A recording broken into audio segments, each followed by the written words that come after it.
I am optimistic about the future of media consumption and mental health because my team and I, over the years, have found methodologies that help people with dedicated time and effort change their relationship with their phones, their media consumption in ways that are leaving them feeling healthier and happier and more fulfilled. There's a lot out there telling you, put your phone down, you have to stop, this is so bad for you. And while that might be true in many cases, these prescriptive models don't take into account the power of instilling a sense of individual agency. And so in our PRISM method, young adults spend 4 or 5 weeks reflecting on their relationship with smartphones and media consumption and how this is impacting different domains of their life, things like play, productivity, health. And then they set some goals. Throughout the course of the 4 weeks, they report on their adherence to their goals and make sure that their intentions and goals are aligned with their own values, how they actually want to be spending their time. And I want to double click on that part because it's one of the most important things. We have found a very strong correlation between excessive social media use and a negative sense of agency.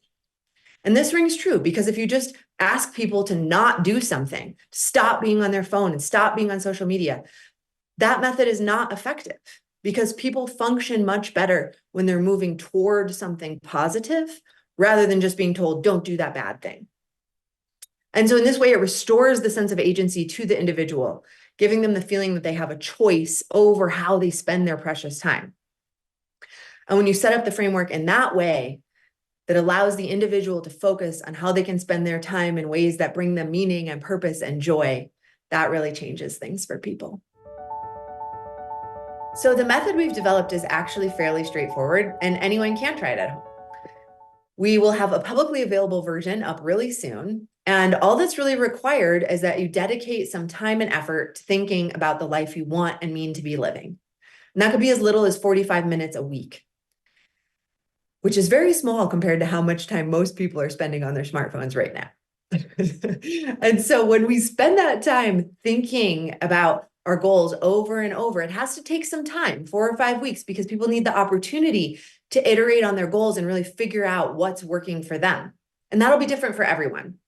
So for some people who've been excessive users for years and have really deeply ingrained habits, they might need a whole week of zero exposure to get over that pattern of behavior. And then there's other people that are kind of the news junkie archetype, right? They might only need to stop watching the news first thing in the morning, and that'll make them feel better. And so it's going to be different for everyone.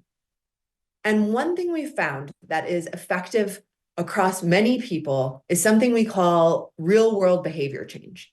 And all that means is that participants have chosen an activity in the real world that gives them meaning or purpose, playing their guitar, reading that book, going on more walks with their friends. And then they commit to doing that. And that is a very positive predictor of good outcomes. And so this is why we like to use the media consumption and food metaphor, because it's not a one-size-fits-all approach. Some people can eat gluten, other people can't. And media consumption works in much the same way. And so if you give people the time and the structure to reflect, what we find is that people do have the self-understanding to know what they need to do to get themselves to a place where they feel healthy and satisfied, and that their phone and media consumption is a tool for them and no longer a distraction from their life. What I would love to see for the future is an educational shift and a cultural shift around the importance of creating structures and systems for young people that enable them to both develop the skill of knowing how their media consumption is affecting them in all domains of health, and also fine-tuning the skill of knowing and recognizing what makes them come alive, what fuels their joy and meaning and purpose.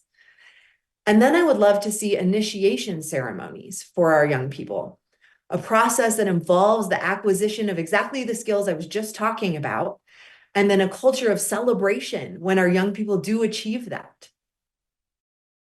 And another reason I'm optimistic about the future is that I work with so many young people. Just a couple of weeks ago, I went to speak to almost 100 11 to 13-year-olds.